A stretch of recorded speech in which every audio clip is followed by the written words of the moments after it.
We all know the story of King Midas and his golden touch.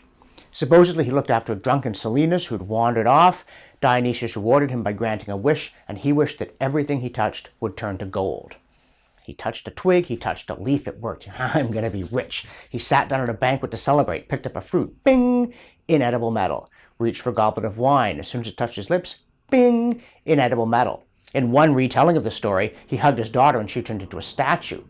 Now, it's lucky for Midas that the Greeks didn't know quite as much about chemistry and physics as we do, or his first breath would have been his last. It would have coated his lungs with gold or possibly turned the atmosphere to solid metal and wiped out the human race. Midas got the idea that his wish had been foolish. He begged Dionysius to free him from it, and the god did. By the way, Midas was a slow learner. He later got involved in a music contest between Apollo and Pan, backed the wrong side, and got his ears turned into ass's ears. But the Greeks got the moral of the story. Something for nothing is not a good idea. It's not just that free lunches aren't available, it's that they wouldn't nourish you if they did. Unfortunately, governments have not learned that lesson. They're always dreaming of getting the Midas touch, of somehow finding some way to turn things to gold, to have revenue pour in so they don't have to make difficult decisions. They don't have to be prudent. They don't have to look after the economy. They can just shower people with money. The funny thing is, once upon a time, it did happen to a government.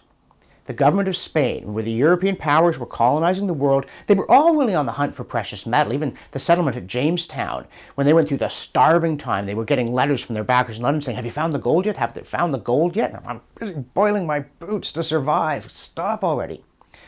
But the Spanish did strike it rich. In South America, not gold but silver, they found an entire mountain of the stuff at Potosi.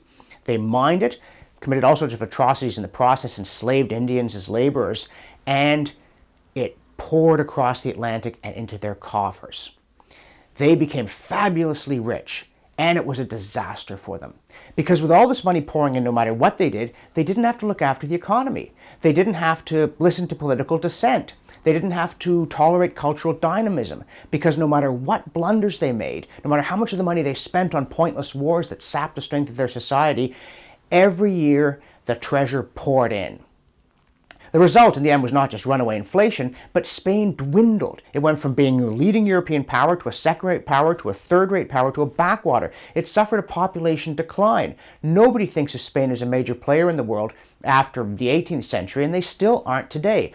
All because they got the Midas touch. And you look at governments today, you look at their budgets, these crazily optimistic projections, what the price of oil is going to do, what tax revenue is going to do. They're all dreaming of getting the Midas touch. None of them understand the point of the story, that something for nothing isn't just impossible, it would be a bad deal if you got it.